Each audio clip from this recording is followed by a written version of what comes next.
of it to protect the exposures, houses that's in immediate danger of that. Okay. What does it take to fight a fire that is moving this quickly when you have the wind blowing like this? Well, there again, what we focus on is getting to the structures in front of it and basically protecting those.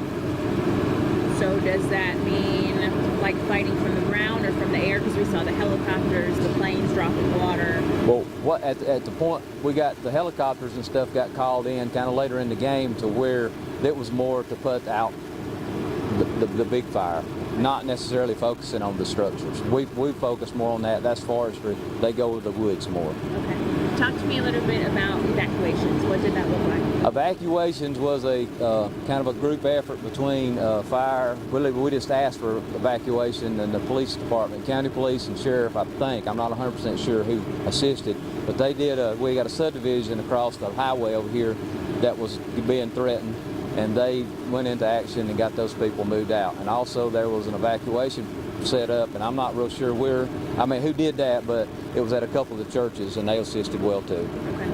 Right now, would you say that there is a threat, and for how long do you think that would stay? Well, there's a threat probably till it rains, because this fire, with this wind and as much as big of air as it covered, there's no way that we can put it out. I know that you guys have told people do not burn outside. Tell me why. Well, just for this little reason right here, it all started from one little small fire, and because of the wind and the low humidity, it spread into probably 100 acres. I'm just guessing, but that would probably be right.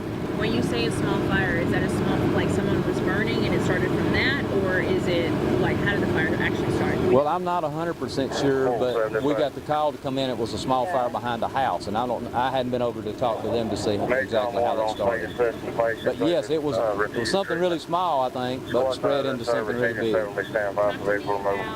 This time of year for you guys out here when it does get so dry, is it typical for you guys to have to fight wildfires like this? Yes, and unfortunately this month, March, when it starts drying up, and before things green up and everything's really dead and the wind picks up, and then lately we've had low humidity conditions, so that's what's contributed to it. Okay. Anything that you feel that I'm missing that you want to add? That number on Dean. Don't burn. 1511. Yes, and as small as it may be, especially when the wind's blowing. There was a couple days ago that we had good still conditions, and that was fine, but when the wind's blowing, just wait. Because here in a few weeks, as things green up, it'll be fine. You won't have the risk like that. Get a rain, get some humidity, get some moisture in the ground. That all helps to stop that. I know you were talking to me about containment too. Explain that to me. Well, containment is basically when we get a break around the big portion of the fire.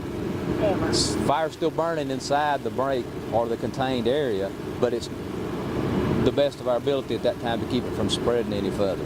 That's containment. Perfect. I think that's all I got. All righty. Thanks. All right.